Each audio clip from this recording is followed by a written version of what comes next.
participación, que seguramente va a estar todos los años con nosotros. La clase la voy a grabar y la voy a subir probablemente a la plataforma virtual. Muchas gracias, Ricardo. Perdón, te interrumpí. No, dale nomás, ya estamos. Buenos días a todos, buenos días, Ricardo, nuevamente. Muchísimas gracias por esta invitación. Nosotros agradecemos muchísimo desde la farmacología la inclusión en cada una de las áreas.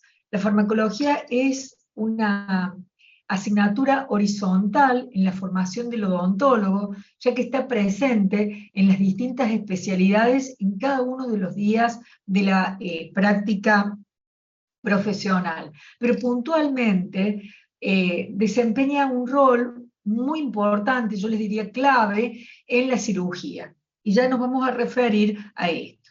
Básicamente hemos seleccionado un tema que lo van a necesitar en sus prácticas, y es el de la anestesia local. Fundamentalmente vamos a enfocar esta clase en los pacientes especiales, aquellos que por alguna circunstancia, ya sea un padecimiento sistémico, un estado fisiológico particular, van a reaccionar de manera diferencial a nuestros tratamientos.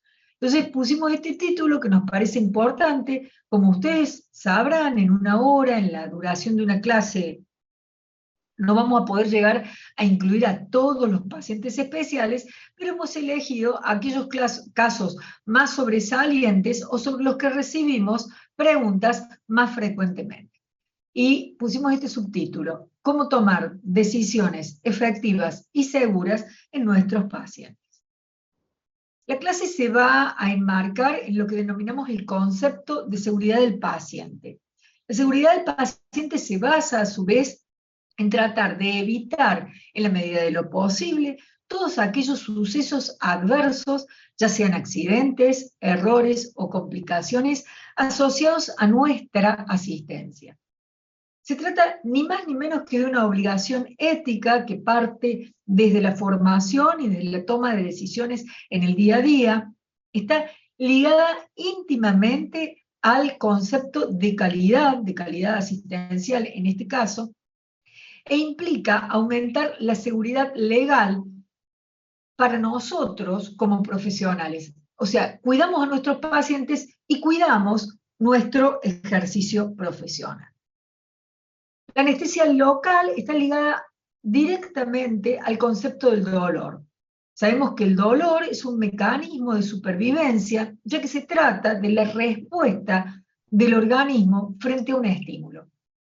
En nuestras consultas demanda un tratamiento inmediato, apropiado y correcto, que no exacerbe aún más el problema del paciente.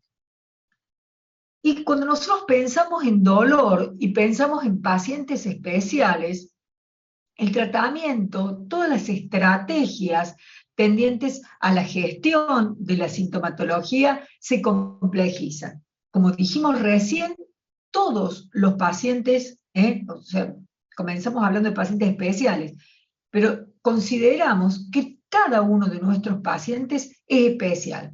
Pero recién definíamos a qué categorías de pacientes enmarcamos dentro de este título.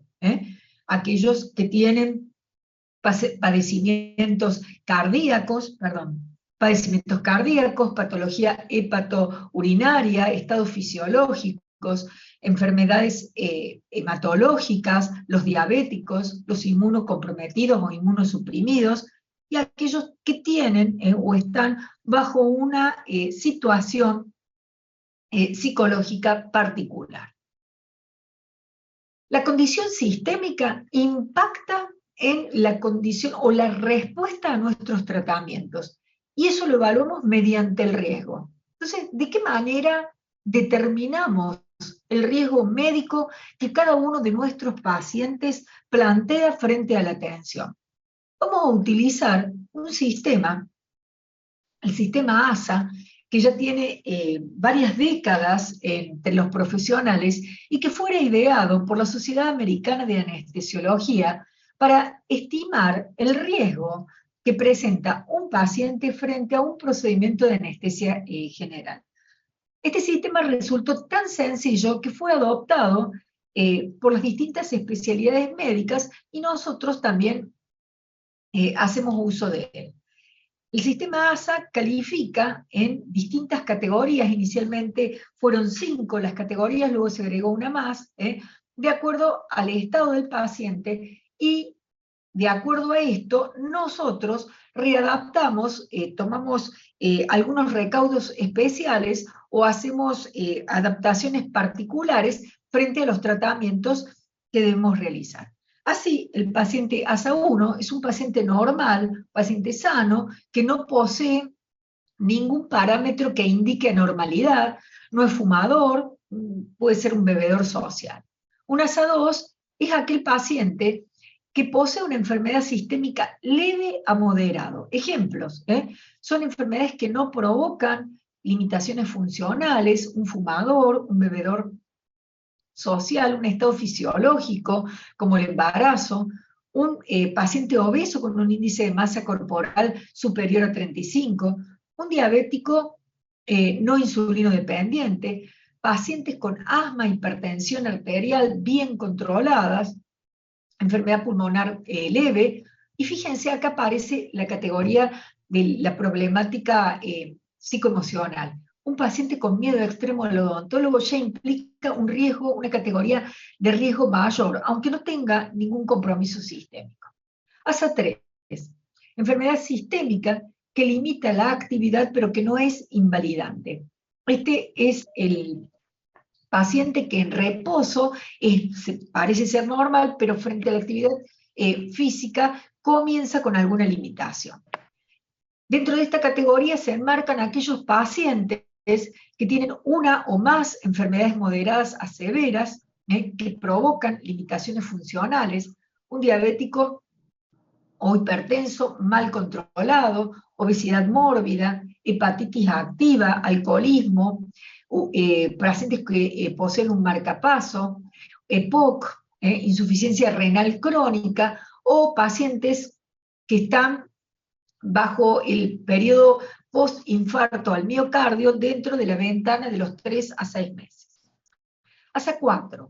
Este paciente posee una patología sistémica severa, grave, que limita la actividad aún en reposo y cuyo estado supone una amenaza permanente para la vida. Son aquellos enfermos que poseen una enfermedad mal controlada o que están en su etapa final, que han sufrido un infarto al miocardio hace menos de 3 meses, padecimientos isquémicos en corazón, disfunciones valvulares severas, pacientes con una sepsis diseminada, epilépticos no controlados, estados de hipo o hipertiroidismo sintomáticos. ASA5, paciente moribundo, aquel que se espera su deceso en las próximas 24 horas, que posean una nefropatía, hepatopatía o cáncer terminal. La última categoría contempla aquellos pacientes que se conservan clínicamente o se los mantiene para donación de órganos. Veamos ejemplos que hagan a nuestro día a día, ¿les parece? ASA1, un estudiante universitario, joven, 20 años, cuyo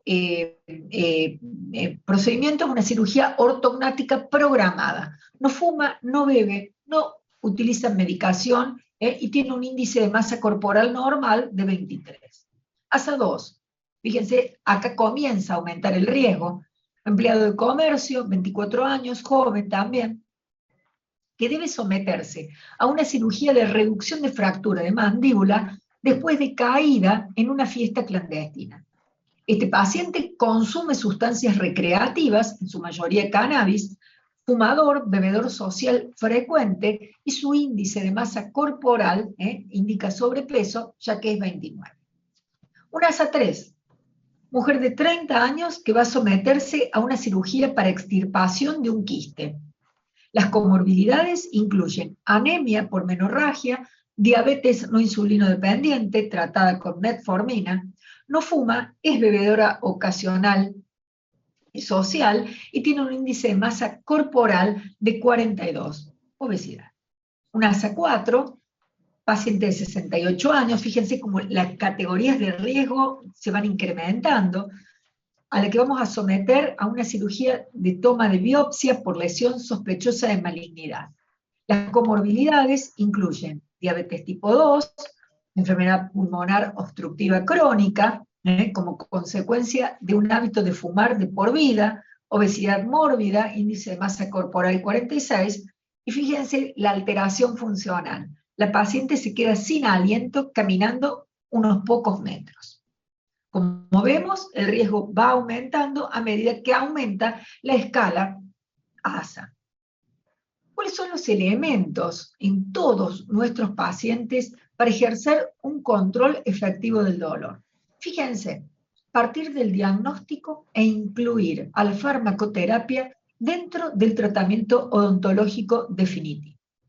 El abordaje farmacológico del dolor implica 3 pasos. Hoy vamos a referirnos al primero de ellos, al control anestésico eficiente y seguro.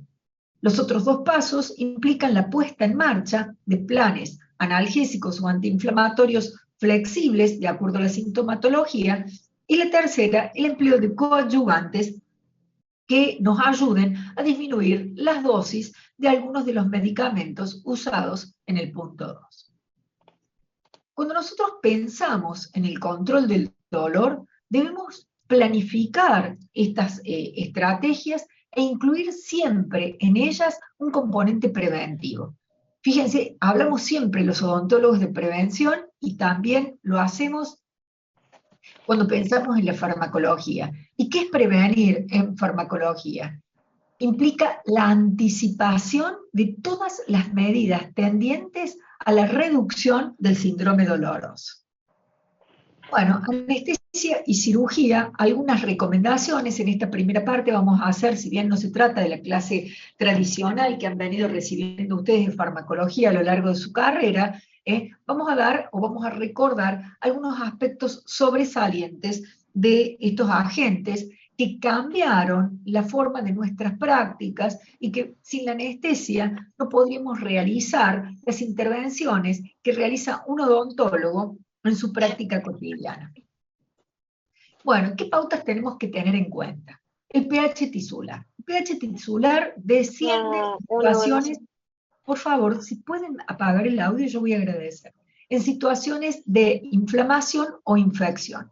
Y esto puede generar retrasos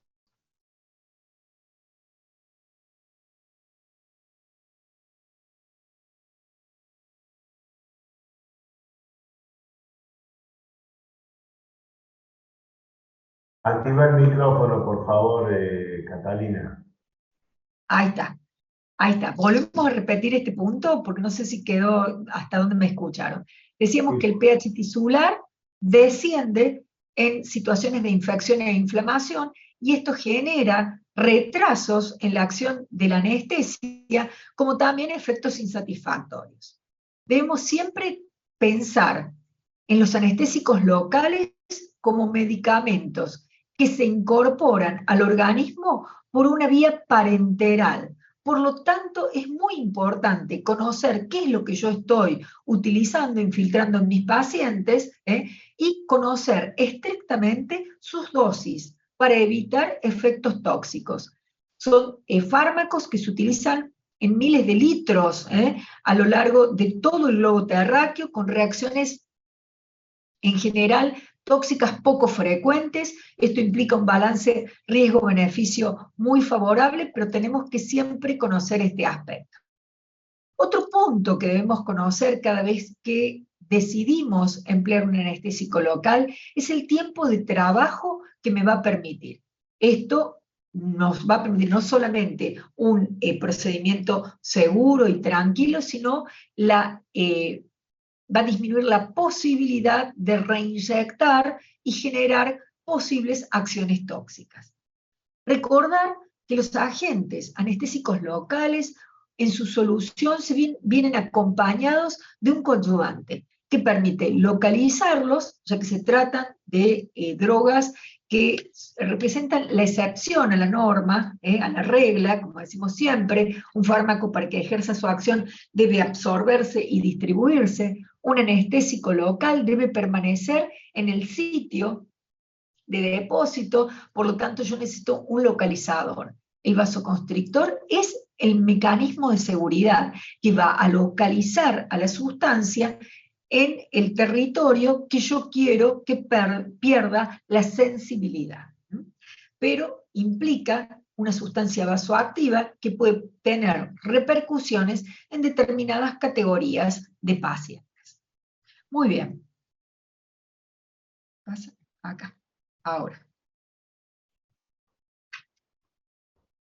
No sé qué pasa. No pasa la diapositiva.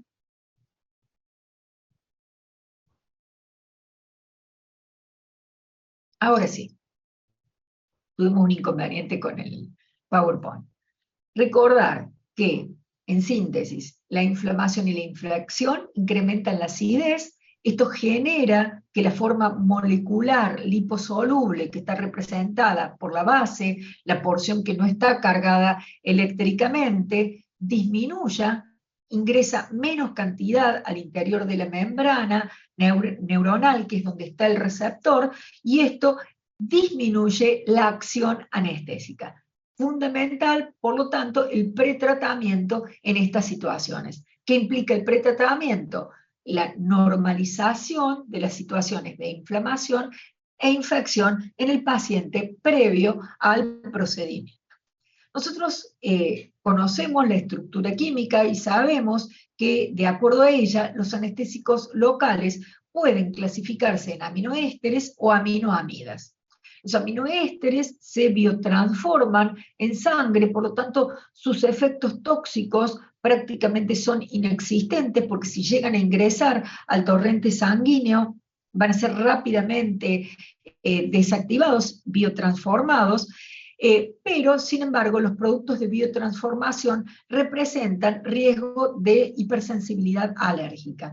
Por ello es que en la actualidad nosotros utilizamos las moléculas conocidas como aminoamidas. En nuestro mercado comercial disponemos en la actualidad de lidocaína, carticaína, conocida también como articaína, o mepivacaína, 3 aminoamidas. Vemos algunas características.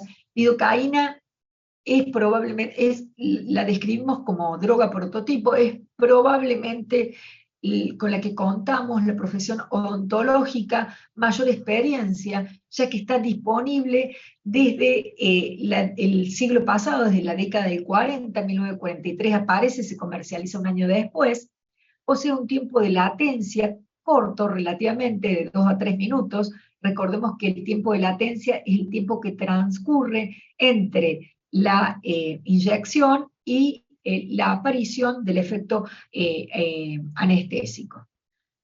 Anestesia pulpar profunda representa, de acuerdo a la técnica siempre, por supuesto, el tiempo de trabajo. Fíjense en técnicas infiltrativas o atroculares de 35 a 60 minutos cuando la lidocaína se utiliza con vasoconstrictor. Es 3 veces más potente que su congénere procaína, un éster, pero también más tóxica. La dosis máxima recomendada en la actualidad sigue las directrices de la FDA, la Food and Drug Administration de los Estados Unidos, que nos marca 7 miligramos por kilogramo de peso de nuestros pacientes, con un máximo absoluto de 500 miligramos. ¿Qué es el máximo absoluto? La cantidad máxima que yo puedo colocarle a un paciente por procedimiento. ¿Cómo viene lidocaína? Una forma farmacéutica exclusiva para el odontólogo, el anestubo, viene al 2%, 2 gramos cada 100 mililitros, que cuando hacemos las reducciones corresponden en el volumen del anestubo, 1.8 mililitros, a 36 miligramos por anestubo. En nuestro mercado comercial se presenta asociada a epinefrina, el vasoconstrictor, en una dilución de 1 en 50.000. Pensemos distinto el porcentaje que la dilución. La dilución quiere decir una parte de vasoconstrictor cada 50.000 partes de la solución anestésica. Y esta concentración representa una concentración alta, que puede ser riesgosa en la categoría de pacientes cardiovasculares. Representa, si yo la quiero ponderar, 0,036 miligramos. Yo les voy a pedir que prestemos particular atención a esto, porque este agente vasoactivo es el que va a impactar en nuestros pacientes. También está presente sin vasoconstrictor en anestubos al 1 y 2%. Vienen numerosas presentaciones tópicas que van desde la pomada al 5%, el gel o jalea saborizada al 2%, la solución coloreada al 4%, por eso está coloreada para diferenciar de la que vamos a inyectar, y el spray al 10%. Características a recordar: tiempo de trabajo, dosificación, recordar que eso nos va a dar seguridad, inclusión del agente vasoactivo de la epinefrina y atención en el paciente cardiovascular. En esta concentración podría llegar a ser riesgoso. Carticaína o articaína. Surge en 1974, en el 84 empezamos a conocerla como articaína, comienza su empleo en Europa. En Estados Unidos no se la aprueba porque la molécula posee un grupo de azufre y no se logró su aprobación hasta varias décadas más tarde. Fíjense, se aprueba 30 años más tarde, que es cuando la empiezan a estudiar o a utilizar en el hemisferio norte. Posee un anillo tiofénico en su molécula, esto la hace más soluble, con una inducción más rápida, más potente, le da mayor duración, pero también la hace más tóxica. Tiene una particularidad muy importante, carticaína. Carticaína es una aminoamida, pero posee en su molécula también un grupo éster. Y la hace una molécula se biotransforma tanto en ésteres como a nivel hepático como las amidas. Y fíjense en qué impacta esto, en su vida media, de solo 27 minutos. Si yo la comparo con la vida media de su congénere anterior, la lidocaína, para lidocaína vida media es 90 minutos. O sea, si yo utilizo una dosis alta o tengo un efecto tóxico, ese efecto va a desaparecer muchísimo más rápido porque va ligado a este parámetro. Decíamos recién la importancia de tiempo de latencia para carticaína o articaína hasta 2 minutos, y fíjense cómo aumenta la anestesia pulpar profunda, de 75 a 85 minutos. Dosis máxima 7 miligramos por kilogramo, y no están establecidas los máximos absolutos para carticaína por procedimiento. ¿Cómo viene? En cartuchos o anestubos, concentrada al 4%, esto corresponde a 72 miligramos de la droga en solución, y viene conjuntamente o asociada a adrenalina o epinefrina en 2 diluciones, uno en 100.000 y uno en 200.000, que respectivamente representan 0,018 miligramos y 0,009 miligramos de epinefrina por cartucho. Tiene una particularidad, además, la carticaína. Representa una alta unión a proteínas plasmáticas, y esto no se explica su duración, pero también nos prende una luz verde en determinados grupos, como por ejemplo lo son las embarazadas. Cuando una sustancia, según una proteína plasmática, difunde menos, y yo no quiero que difunda a placenta y que no afecte al niño en formación.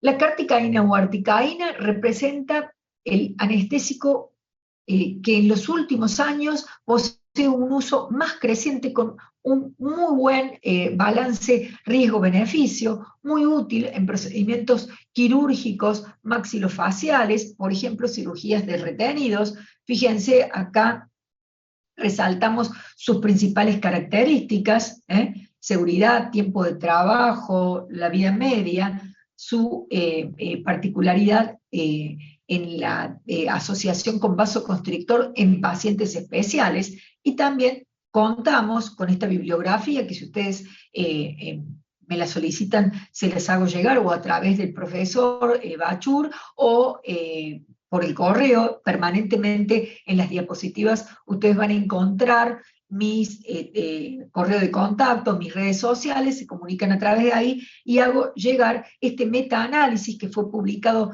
recientemente, que nos habla de la evidencia de la seguridad y eficacia de carticaína comparada con lidocaína en los tratamientos dentales de rutina.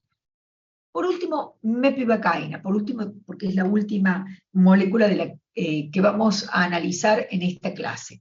Mepivacaína estuvo ausente del mercado comercial argentino durante varias décadas, y nos interesa particularmente porque se trata del anestésico local menos vasodilatador de todas las moléculas sintéticas que nosotros utilizamos en nuestra práctica. Posee una potencia similar a la lidocaína, tiempo de latencia de hasta 3 minutos, se presenta en anestubos al 3% sin vasoconstrictor, y esto nos da un tiempo de trabajo, tiempo de anestesia pulpar profunda, de hasta 40 minutos según técnica, de 20 a 40 minutos en tejidos duros y 2 a 3 horas en partes blandas. Viene disponible al 2% con vasoconstrictor. Cuando está asociada a vasoconstrictor, su tiempo de trabajo aumenta hasta 65 minutos. La dosis máxima recomendada es 6.6 miligramos por kilogramo, con un máximo absoluto de 400 miligramos por procedimiento. Posee, como todas las amidas, un bajo riesgo de alergia y representa una molécula que no debemos dejar de tener en nuestras consultas en el tratamiento de ciertos grupos que incluyen, por ejemplo, niños cardíacos o pacientes diabéticos. Fíjense las principales características que resaltamos, la concentración sin vasoconstrictor en pacientes descompensados, el tiempo de trabajo y los pacientes de riesgo que me van a permitir hacer atenciones seguras frente a procedimientos que no pude prever o programar. Cabe recordar un aspecto fundamental: el uso juicioso y dosis menores a las ponderales, quiere decir estos miligramos por kilogramo de peso, en aquellos pacientes con problemas renales o hepatopatías significativas, ya que no están calculadas las dosis o los porcentajes de reducción en dichos pacientes. Ahora yo les hago una pregunta que nos hacemos todos y que ya en el transcurso me encanta estar con los chicos de 5º año, porque podemos hablar en base a experiencias personales que ustedes ya han tenido en su trayecto a través de la facultad. Y muchas veces tenemos algunos pacientes y el jefe nos dijo: solicita autorización médica, y yo considero que no es la autorización. Nosotros somos los responsables de nuestras prácticas, y si algo sucede durante la atención odontológica, el responsable no va a ser el médico. Por eso no me autorizo el médico, autorizo yo como profesional. Lo que hago cuando solicito la valoración es solicitar una opinión, y en base a esta opinión tomo la decisión. Entonces la pregunta que yo les quiero hacer a ustedes que están leyendo la pantalla es si es posible conseguir un buen control analgésico sin incluir vasoconstrictor en la solución anestésica. Y ustedes ya nos escucharon allá en tercero hablar de todos los anestésicos locales eficaces desde el punto de vista clínico son vasodilatadores. Si te acordás de dónde derivan, derivan de la cocaína. ¿Por qué no utilizo yo la cocaína como infiltrativo? Porque es un potente vasoconstrictor. Los sintéticos, a diferencia, poseen propiedades vasodilatadoras, eso haría que su acción no se pueda localizar y por lo tanto sea fugaz o requiera reinyecciones frecuentes que lleven a un nivel de concentraciones plasmáticas cercanas a la toxicidad. Debemos recordar que los vasoconstrictores representan un mecanismo de seguridad en el control anestésico. Por eso cuando el médico te dice utiliza un anestésico local sin vasoconstrictor, nosotros probablemente en la jerga y entre colegas decimos, bueno, que le saque la muela a él, que lo opere él, que le haga el procedimiento él, porque realmente si se pierde el control analgésico, se dispara por dolor, se disparan mecanismos que tienen que ver con el sistema nervioso simpático y que van a impactar en la homeostasis general de nuestro paciente.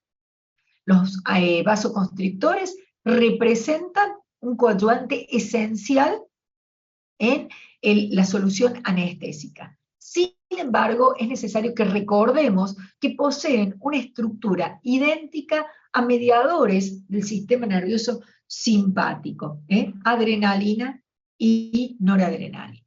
Por lo tanto, la epinefrina, que es su forma sintética, va a poseer efectos alfa y beta, ya que va a ser capaz de unirse a ambos tipos de receptores. Esto va a afectar la dinámica cardiovascular, va a provocar, un aumento de la presión sanguínea arterial, tanto sistólica como diastólica, repercutiendo en un incremento del gasto cardíaco, aumenta la frecuencia, la fuerza de contracción y por lo tanto el consumo de oxígeno. Y esto provoca una disminución global de la eficiencia cardíaca. Aún en dosis controladas, la epinefrina puede atravesar torrente sanguíneo y provocar lo que nosotros conocemos, y que ustedes ya deben haber experimentado esta reacción en sus pacientes, como reacción a la epinefrina. Dura unos minutos cortitos, es autolimitada, y ustedes van a percibir en el paciente inquietud, taquicardia, en algunos de ellos sudoración o palpitaciones.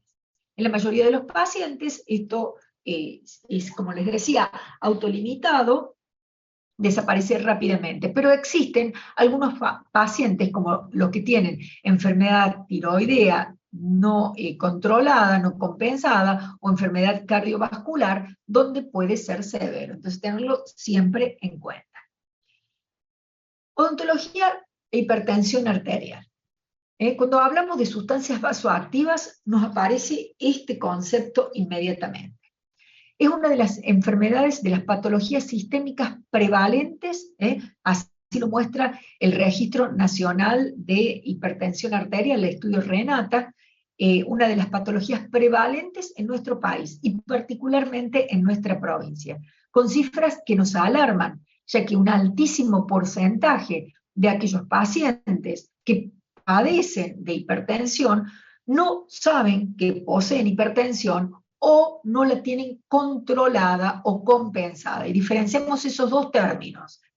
A veces el paciente lo tiene, pero no toma la medicación, lo hace en forma irregular, no adhiere a las medidas higiénico-dietéticas, y por lo tanto no está compensado. Que esté controlado, que vaya al médico, que esté medicado, no quiere decir que esté compensado. Ustedes ven la clasificación en la pantalla de la presión arterial. Esta es la recomendación de la Asociación Cardiológica Argentina. Aparece la cita también en la pantalla por si quieren consultar el suplemento 86 que habla de hipertensión arterial. Fíjense la categoría: presión arterial normal, 130-85, limítrofe hasta 139-89.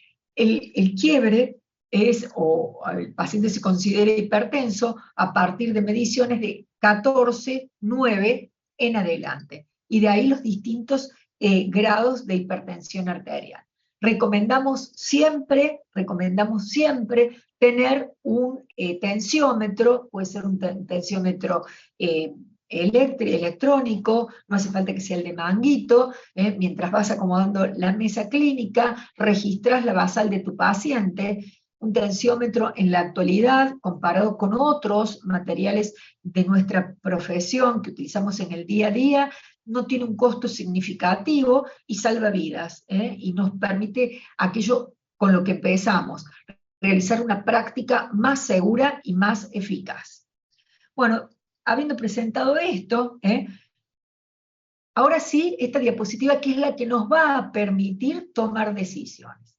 Sabemos que el anestubo tiene el principio farmacológico que va a provocar la anestesia, la lido, la carti o la mepivacaína, y el coadyuvante, que es el vasoconstrictor.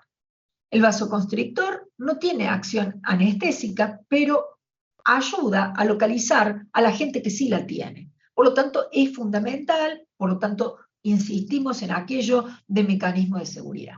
Ahora, ¿cuál es la dosis que yo puedo utilizar? Y acá vamos a diferenciar el máximo en el paciente sano, en el que no tiene problema cardiovascular, sobre lo que ya dijimos cómo impacta, y en aquel paciente que tiene antecedentes cardíacos.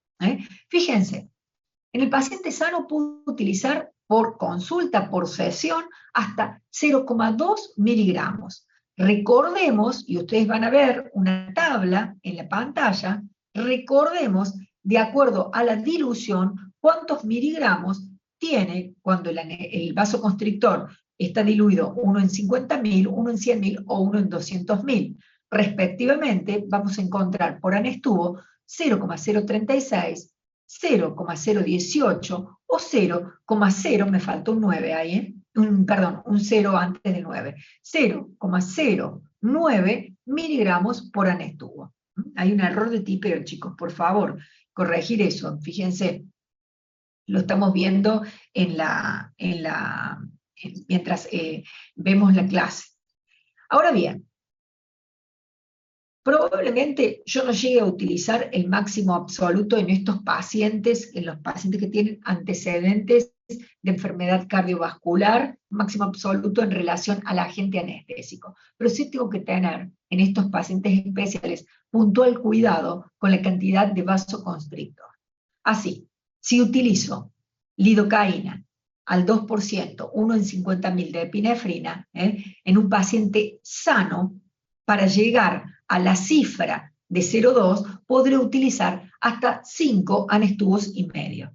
En el caso de un paciente que tenga enfermedad cardiovascular significativa, con este anestésico, en esa combinación con epinefrina, podré emplear solamente un anestubo. Si utilizara carticaína con epinefrina 1 en 100.000, podré utilizar hasta 11 anestubos. Recordar que el máximo real está limitado en estos casos, cuando la cantidad de anestubos supera el máximo absoluto, por la dosis del anestésico. Pero lo que me interesa acá es el paciente con enfermedad cardiovascular significativa. En este caso, si utilizo el coadyuvante diluido 1 en 100.000, podré utilizar hasta 2 anestubos. Y si lo utilizo diluido 1 en 200.000, hasta 4 anestubos. Entonces les pido por favor especial atención a estas recomendaciones. Diferenciar paciente sano de paciente con antecedente de enfermedad cardiovascular.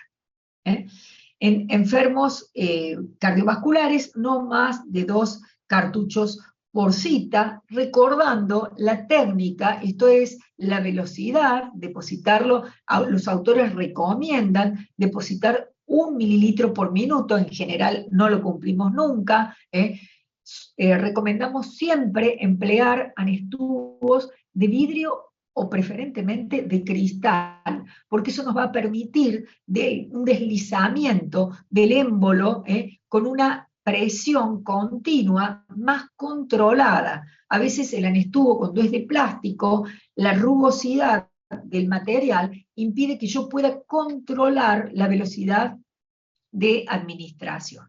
La técnica adecuada también hace referencia a la aspiración. Aspirar siempre en 2 planos para evitar depositar directamente en el torrente sanguíneo la solución anestésica. Nuestros pacientes hipertensos en la República Argentina, una de las estrategias de tratamiento es la medicación. Y principalmente se han hecho algunos registros. Los fármacos que principalmente son utilizados por los cardiólogos en nuestro medio son aquellos fármacos que conocemos con el nombre de beta bloqueantes. Dentro de los beta bloqueantes tenemos dos categorías, los selectivos y los no selectivos. ¿Qué quiere decir que es un beta bloqueante no selectivo? Que se puede unir a los receptores beta 1 y beta 2, los dos subtipos de receptores beta. Los beta 1, recuerden, están en corazón, y los beta 2 en vasos sanguíneos.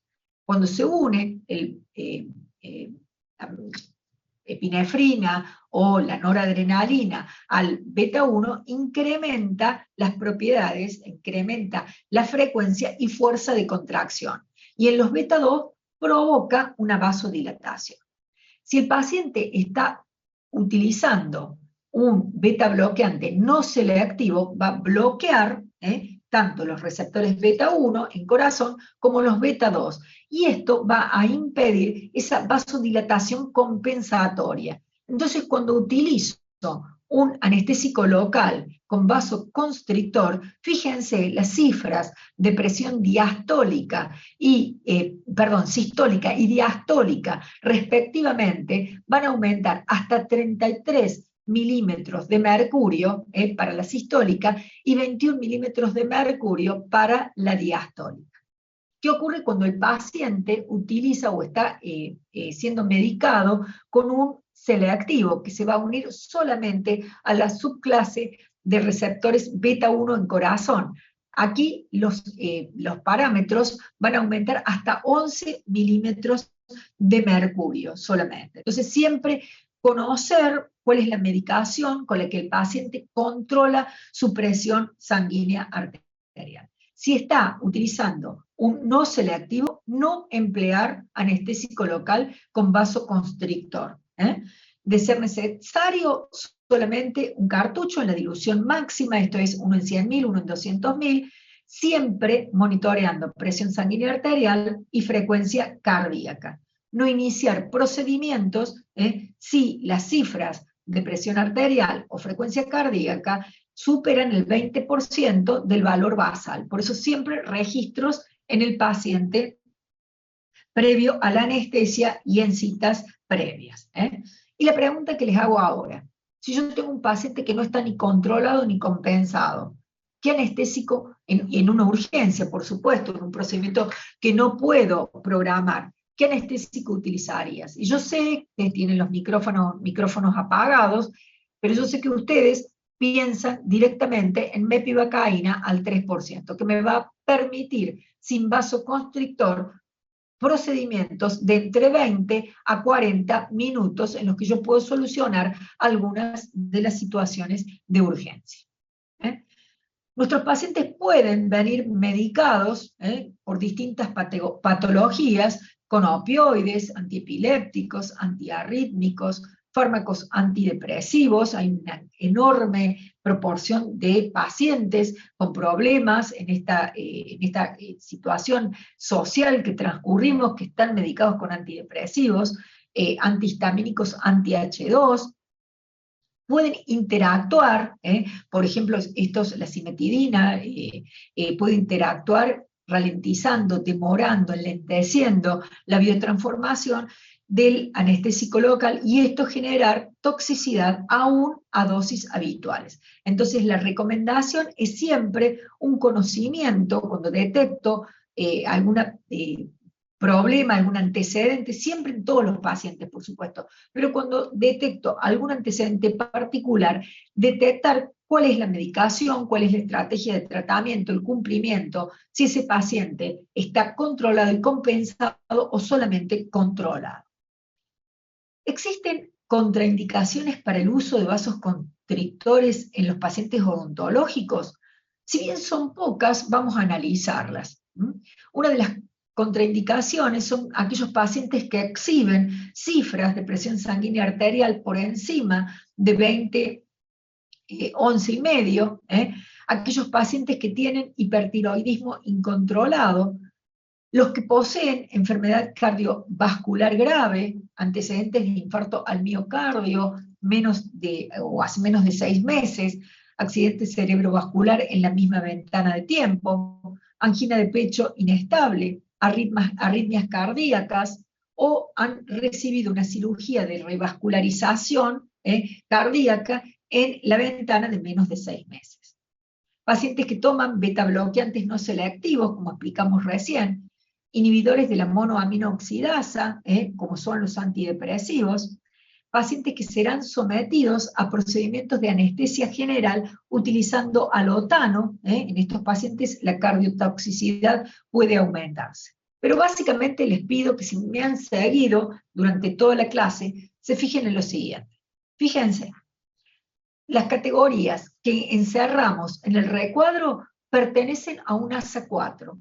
A partir de la categoría ASA 4, los procedimientos no pueden ser ambulatorios. Podrá recibir farmacoterapia o realizar el procedimiento odontológico con asistencia nosocomial. Entonces, fíjense en este tipo de pacientes que cirugía, probablemente sus consultas se relacionen con urgencias o emergencias, fracturas, alguna situación, paciente que tenga una patología cancerosa, que produzca una fractura espontánea. No, quiero decirles con esto, no siempre piensen en una fractura traumática, un accidentado puede estar incluido en estas categorías. La atención deberá realizarse bajo asistencia nosocomial o ingreso nosocomial. Continuamos y vamos a abordar ahora una de las preguntas que recibo más frecuentemente. ¿Qué hago si tengo un paciente embarazado o que está dando el pecho a su niño? ¿Cómo selecciono el agente anestésico? Cabe destacar, y esto lo decimos con énfasis, que tanto los anestésicos locales como los vasoconstrictores no son teratogénicos, por lo cual se pueden administrar en cualquier trimestre. Viene un paciente y te pide que le liberes un canino retenido porque se va a hacer ortodoncia, por ejemplo. Está embarazada, cursando su tercer mes, y esperó a lo mejor 32 años realizar la liberación. Ahora, si esa misma paciente viene con una fractura longitudinal de una raíz y se la debo retirar, que va a ser la extracción quirúrgica, bueno, no voy a aplazar el tratamiento porque esto va a implicar medicación que sí va a impactar en el niño. Voy a utilizar sin temor anestésicos locales con vasoconstrictor a partir de esta premisa. No obstante esta recomendación, siempre una conducta conservadora en relación a las dosis y al tipo de selección de estos agentes. Así decimos que la lidocaína, con la cual tenemos más amplia experiencia por su aparición en el mercado, nosotros le hemos enseñado siempre que las drogas más seguras son aquellas más conocidas, por lo tanto las que más tiempo se han utilizado, se considera un fármaco categoría B de la FDA, por lo tanto es seguro su empleo en embarazo y en lactancia. Carticaína se considera un fármaco categoría C, donde se desconoce su posible riesgo, no está demostrado, no existen pruebas, sino que siempre en estos casos utilizamos información retrospectiva, informes de casos, por lo tanto, emplear con precaución. Pero cuando analizamos los agentes, yo expresé una característica puntual de carticaína, que es su alta unión a proteína plasmática y su vida media. Esto me permite decirles a ustedes que contamos con algunas experiencias publicadas en revistas de referato que nos marcan que debido a esta situación, esta alta unión a proteína plasmática, carticaína llega menos a la sangre fetal. Por lo tanto, representa una opción segura, mayor tiempo de trabajo, menor tiempo de latencia, para utilizar en algunas situaciones durante el embarazo. En niños, ¿cómo seleccionamos el agente anestésico?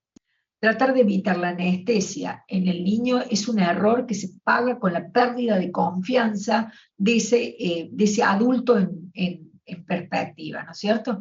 En odontopediatría calculamos siempre las dosis de acuerdo al peso del niño, entendiendo que el niño no es un adulto chiquitito, no es una reducción, sino que tiene sistemas enzimáticos y funcionales que están menos consolidados. Por lo tanto, ser muy precavido, recordar que las dosis en menores de 4 años no han sido establecidas, siempre hacer el cálculo a partir de los miligramos expresados por kilogramo y utilizar la cantidad de cartuchos conociendo sus concentraciones. Recordar otro aspecto fundamental, la estructura craneofacial del niño tiene un mayor tamaño, por lo tanto los volúmenes necesarios para brindar una adecuada anestesia serán menores. Y la estructura arquitectónica del hueso es más poroso, por lo tanto también voy a necesitar menor cantidad de anestésico local. Un aspecto fundamental que nos gusta recomendar cada vez que nos encontramos, tanto con colegas como con estudiantes avanzados, como lo son ustedes, es la duración, particularmente en los niños. Tratar que la duración del anestésico local sea lo suficiente para cubrir todo el acto odontológico, lo suficientemente larga, extensa, y lo suficientemente corta como para evitar efectos residuales que pueden provocar algunas laceraciones. La importancia de incluir en las sustancias vasoconstrictoras y en este punto de seleccionar siempre concentraciones de 1 en 100.000, o mejor dicho, diluciones de 1 en 100.000 o de 1 en 200.000, que es lo que recomienda la Asociación Pediátrica Americana. Complicaciones en los niños, parestesias. Parestesias asumidas en general, ya se ha demostrado que no es así, se las correlacionaba más con el empleo de la carticaína, o la alta concentración de carticaína. Y en la actualidad decimos que es con la cantidad que inyectamos. Entonces, parestesias, alergias en los niños particularmente importantes, si bien los anestésicos del grupo amida, que son los que utilizamos nosotros, es poquísimo, es muy infrecuente las reacciones alérgicas. En el niño recordamos que la primera experiencia sensibiliza y la segunda desencadena, por tanto, precaución con este aspecto. La inclusión del vasoconstrictor puede provocar lesiones locales como necrosis en el sitio de punción o abscesos estériles, mordeduras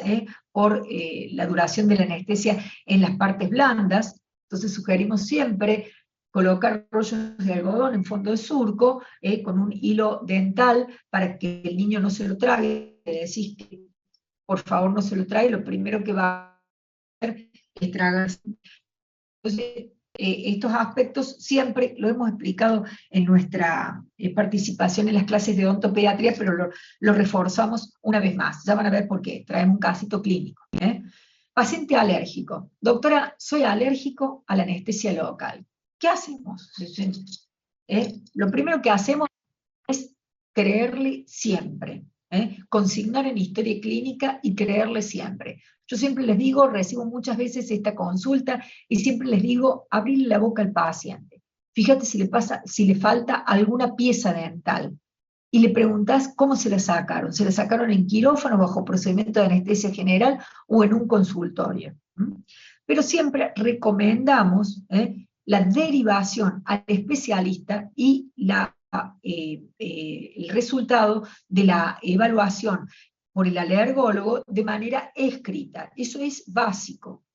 Nosotros en la historia clínica sugerimos acompañar un cuestionario que indague los antecedentes de hipersensibilidad general del paciente como de su familia, qué tipo de anestésico recibió, cómo fue la secuencia temporal entre el evento y la inyección o el empleo del anestésico, cómo fue que te describa el evento, la descripción, qué tipo de personal intervino frente a la situación, cómo fue el tratamiento, y fíjense acá hay una pregunta muy sencilla, los fármacos que utilizaron, ¿los recibiste por vía bucal o por vía parenteral?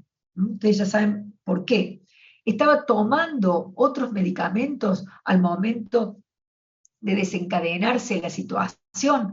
Y algo que nos resuelve muchas situaciones, que es si el paciente nos puede aportar datos acerca de cuál fue el odontólogo que lo intervino, que lo trató, porque entonces podemos establecer comunicación directa y dilucidar estas cuestiones de manera más precisa. Les decía yo recién que en general, viste que dejo siempre mi dirección, ustedes me conocen en la facultad, y generalmente recibimos consultas. Fíjense, nos llegaron estas 3 fotos de esta paciente, niña de 12 años, y yo les he hecho la captura en el WhatsApp de lo que nos decía, lo que nos consultaba la odontóloga. Tengo una paciente que ayer le hice una OPE, una operatoria en el 16, nada del otro mundo, no fue tan profunda, y hoy llegó con la cara inflamada y dice que con parestesia. Le puse medio anestuvo y parece muy exagerada la reacción para lo que le puse. Se los leo. Sospecho que sea una alergia. ¿Vos qué opinás? Le dio amoxiclavulánico más ibuprofeno. No se animó a darle corticoide. Y le dije que si veía que se inflamaba, que se vaya a la guardia médica. La mamá dice que nunca le había puesto anestesia antes, y la nena dice que cree que una vez de chiquita sí le pusieron. Tiene 12 años. Fíjense este caso, siempre conocer qué es lo que le está pasando al paciente. Se los decimos durante todas las carreras, todos los docentes. Fíjense, las preguntas que se nos llenan en este momento. Sospecha alergia. ¿Qué ven ustedes? Probablemente, si prenden el micrófono, me dirían una lesión traumática. Bueno, ¿tiene algo que ver con la alergia? Y si sospecho que es una alergia, ¿es racional darle un antibiótico con los índices de resistencia bacteriana que tenemos en la actualidad? Y si sospecho una alergia, ¿no sería racional darle un corticoide? Empezamos hablando de seguridad del paciente, y esto es uno de los casos que nos sitúan más en el tipo de decisiones irracionales. La colega hizo todo lo que no tenía que hacer. Le dio un antibiótico cuando se la trataba de una lesión traumática, sospechaba alergia, no empleó un corticoide, podría haberle dado el ibuprofeno como paliativo frente al traumatismo, probablemente no colocó el rollo de algodón, no protegió al paciente en el postoperatorio. Bueno, muy bien. Y nos hacemos la pregunta, yo estoy segura que todos ustedes me van a decir que se pasaron muchas cosas en alto en la atención de este paciente. Bueno, no sé si tenemos paciencia, vamos a hablar de otros temas que no hemos tratado cuando estuvieron por tercer año. Y son algunas de las imágenes que yo les voy a mostrar. Si me siguen, si me acompañan, no sé la hora, doctor, ¿podemos seguir unos minutitos más? Sí, doctora, son las 13:35. Bueno, No sé. vamos a decirlo rápido. Si los chicos me acompañan, vamos a hablar rápidamente de esto. Llevamos una horita, prometo no extenderme más de unos minutos. Fíjense en nuestros consultorios los pacientes que estamos recibiendo. El paciente llega por primera vez en julio del 2016, con una perforación a nivel del paladar, nos dice que de pronto tomó agua y se le salió por la nariz. Entonces, indagamos, se trataba de un paciente, en ese momento tenía 37 años, si no estoy haciendo mal las cuentas, tenía 37 años, consumía cocaína por inhalación desde los 25, en sus primeros tiempos lo hacía diariamente, y en la actualidad con fines recreativos solamente los fines de semana. colocamos una placa para que pudiera alimentarse, una placa termoformada, que se le rompe y vuelve en febrero del 2017. Fíjense la lesión que tenía pocos meses más tarde. En este momento se lo derivamos al doctor Bachur, a la carrera de la especialidad de cirugía bucomaxilofacial acá en nuestra facultad. El doctor, por supuesto, con todo tino, le pidió que iniciara un tratamiento tratamiento rehabilitador.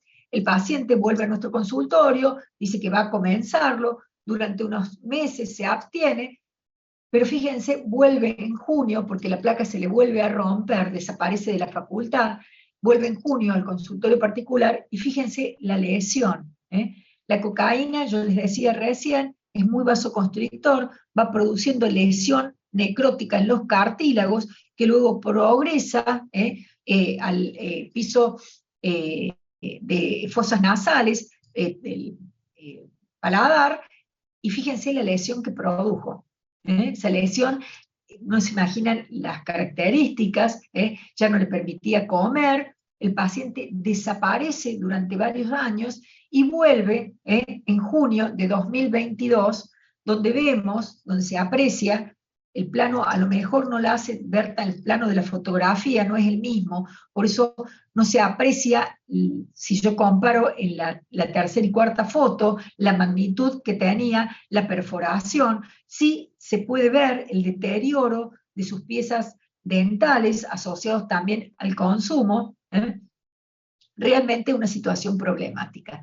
Estos casos, en nuestros inicios como odontólogos, no eran frecuentes, los veíamos en publicaciones en otros países y ahora convivimos con ellos. Entonces creo que vale pensar un poquito en este tipo de pacientes cuando yo voy a utilizar sustancias vasoactivas por vía parenteral.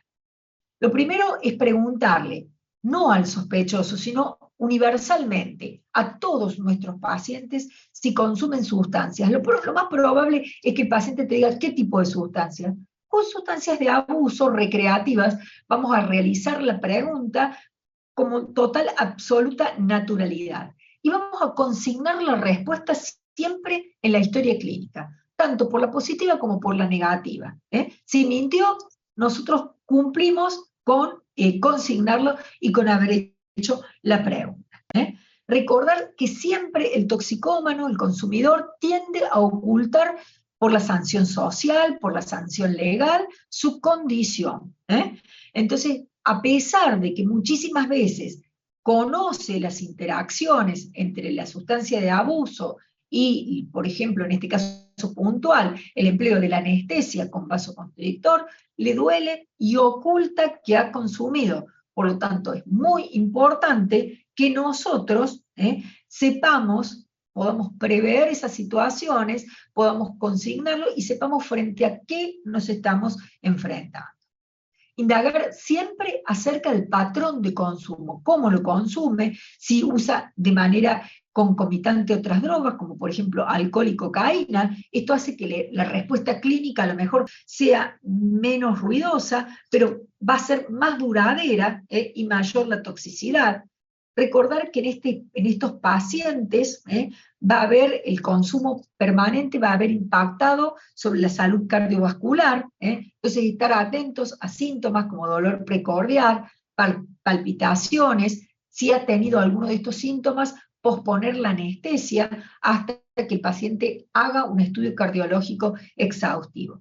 Siempre buscar los síntomas relacionados que son al consumo, ulceraciones, perforaciones de tabique nasal, monitoreo, frecuencia del pulso, frecuencia cardíaca, presión sanguínea arterial, y recordar que son pacientes que desarrollan arteriosclerosis de manera más frecuente, por lo tanto tienen un riesgo cardiovascular más elevado.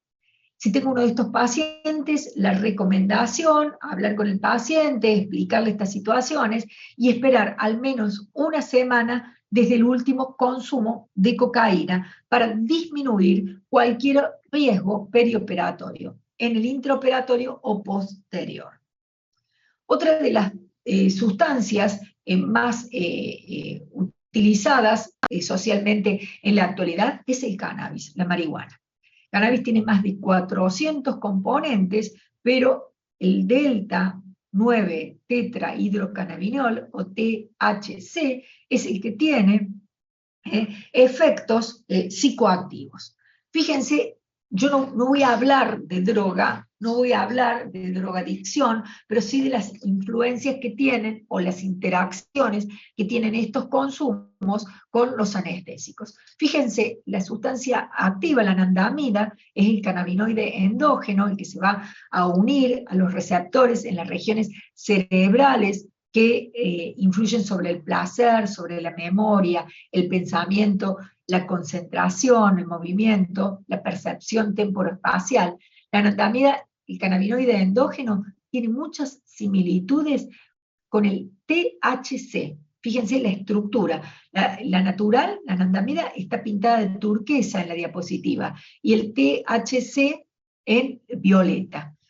Fíjense, son muy similares, y esto que produce cuando el sujeto consume, que se liberen una catarata, una cantidad de dopamina en grandes cantidades, una oleada que da una sensación de bienestar, y esto es lo que le enseña al paciente la relación entre el consumo y la recompensa.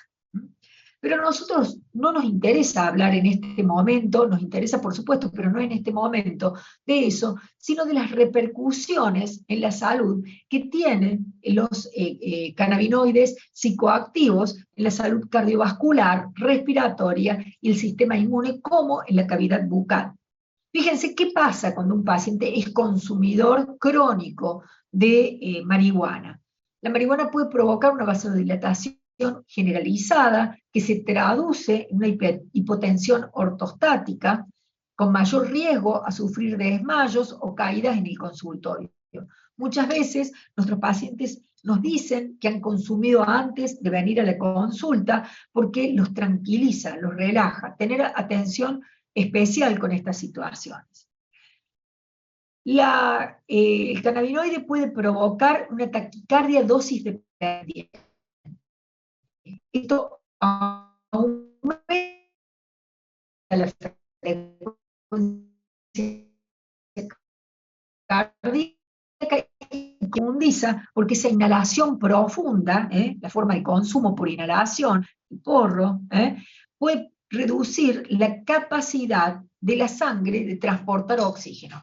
Hay más taquicardia, mayor frecuencia cardíaca, disminuye la demanda de oxígeno, aumenta la demanda de oxígeno, pero a la vez lo que te llega por sangre, por la carboxihemoglobina que provocó la inhalación profunda, es menor, con lo cual aumenta el riesgo de manera exponencial durante la primera hora después de fumar marihuana. Aumenta el riesgo cardiovascular. La marihuana tiene un efecto inmunosupresor, afecta macrófagos, las células natural killer, los linfocitos T y B, disminuyendo la resistencia del huésped a infecciones, aumentando la secreción de citoquinas proinflamatorias, como la interleuquina 1, a nivel respiratorio también tiene un impacto, mayor frecuencia de bronquitis, de enfisema. La marihuana tiene, excepto la nicotina, la mayoría de los tóxicos, como irritantes bronquiales, alquitrán, carcinógenos, que los mismos que tiene el tabaco. Pero el tipo de inhalación hace que sea mayor la cantidad. Fíjense la cifra que nos dice la diapositiva. 3 a 4 cigarros de marihuana equivalen a 20 cigarrillos de tabaco diarios. Entonces fíjense también el patrón de consumo, los efectos negativos del patrón de consumo. Pero en la salud bucal yo no voy a referirme porque no tenemos tiempo. Tengo en cuenta en cirugía la hiperemesis cannabinoide, puede provocar episodios frecuentes de vómitos. Imagínense en una cirugía que se presente esta situación, en un procedimiento, una cirugía quirúrgica, con diseño de colgajo. Patrón de consumo, no es lo mismo que fume a que lo consuma por vía de alimentos. La inhalación profunda va a hacer que se consuman grandes cantidades que van a provocar una euforia placentera con distintas características psicoemocionales de reacción. En cambio, por vía digestiva va a demorar entre 30 minutos y 1 hora, y esto hace que a veces el paciente o la persona no perciba la recompensa que procura, consuma más y provoque reacciones desagradables a altas dosis o provoque mayor cantidad cuando viene a nuestras consultas. La duración de los efectos cuando la marihuana es inhalada dura entre 1 a 3 horas, puede durar más tiempo según el paciente, pero el promedio es ese. Sin embargo, cuando la consume por vía digestiva, ese tiempo aumenta, por lo tanto yo debo saber qué consumió, cuánto consumió y cómo lo consumió. ¿Qué recomendaciones le vamos a dar al paciente consumidor de cannabis? Cese completo del consumo 1 o 2 días antes. Vamos a pedir que vaya haciéndolo a la reducción de manera gradual. Es necesario el cese para mejorar la reactividad de la vía respiratoria, de la reparación y de la cicatrización en nuestros procedimientos. No utilizar conjuntamente en el control del dolor postoperatorio opioides, porque pueden tener interacciones con el cannabis, provocando disminución de reflejos, aumento de los efectos sedantes en el paciente.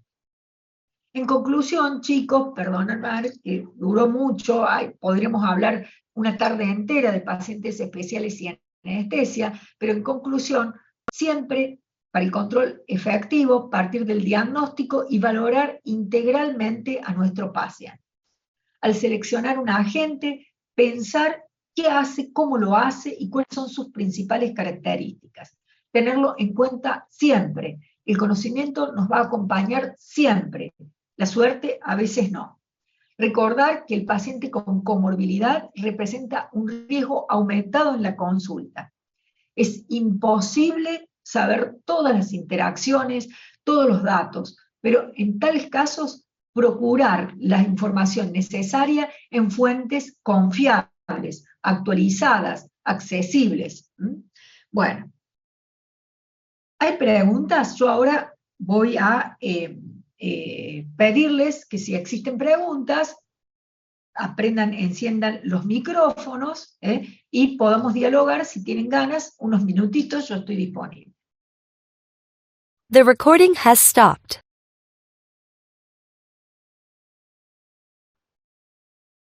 Bueno, no sé si no hay preguntas, chicos.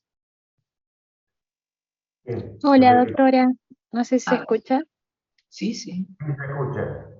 Bien. No, simplemente decirle que lindo escucharla y todo su conocimiento siempre es tan lindo en todas las charlas que usted está. Es muy lindo escucharla. Muchísimas gracias, Carlita. Para mí es un enorme placer estar con ustedes. Ustedes saben que para nosotros, cuando vemos a los chicos por primera vez en el práctico, es como cuando ves a tu hijo, lo querés siempre, por toda la vida. Y ver que ustedes ya han hecho el trayecto y están tan cerquita de ser colegas nuestros, de cuando los conocimos, algunas veces me ha tocado dar clase en primer año, a llegar a verlos en quinto año, es una satisfacción enorme. Así que muchísimas gracias por tus palabras. No sé si hay dudas, chicos. Bueno, yo saqué la diapo porque empezó el diálogo, saqué la diapo donde les agradecía la atención, agradecía que se hayan quedado. Y además de ese agradecimiento me pongo a disposición de ustedes. Les decía recién que cuando uno los ve por primera vez, ustedes van a ser los alumnos de la Facu para mí, para toda la vida. Y yo seguramente, a los que me tuvieron en la comisión o los que hemos interactuado de esta manera, la profe de fármaco de la Facu. Así que recordar, si ustedes tomaron nota de mis redes sociales o de mi correo, me pongo a disposición a través de ello con ustedes siempre en cualquier duda. Yo siempre recibo, siempre contesto, a veces me demoro, si me demoro insistan, pero va a ser un gusto poder ayudarlos y acompañarlos en aquellas dudas. @Catalina Francia en redes sociales, tanto en Instagram como en Facebook, y el correo electrónico catalina.francia@unc.edu.ar. Por otra parte, agradecerle al doctor Bachur la invitación. Se lo dije al principio de la charla, pero para nosotros los de fármaco es fundamental tener esta interacción en este momento de la formación clave de los chicos, porque nos permite, con la experiencia que ellos han adquirido en las materias clínicas, una comprensión más acabada de cada uno de nuestros temas. Y esto es posible cuando ustedes nos convocan a tener estos espacios. Así que un agradecimiento especial, profe. Muchas gracias, Catalina. La verdad que es un complemento excelente interactuar. Lo que hacemos en la parte de cirugía bucomaxilofacial, en el caso de lo que es cirugía 3, junto que es farmacología y la parte clínica, que es tan necesario, y por supuesto excelente tu exposición como siempre, frente a todos estos alumnos que han venido siguiéndote durante años. A nosotros nos encuentran ahora en quinto y después se acaba, pero de todas maneras con el cambio curricular lo que se buscaba era la inserción de distintas asignaturas en forma concomitante con lo que es la cirugía 3, que va a ser cirugía y traumatología bucomaxilofacial. Y la parte de farmacología reviste una importancia muy grande en todo lo que nosotros realizamos en todo aspecto, desde las infecciones, dolor y todas las complicaciones que solemos tener.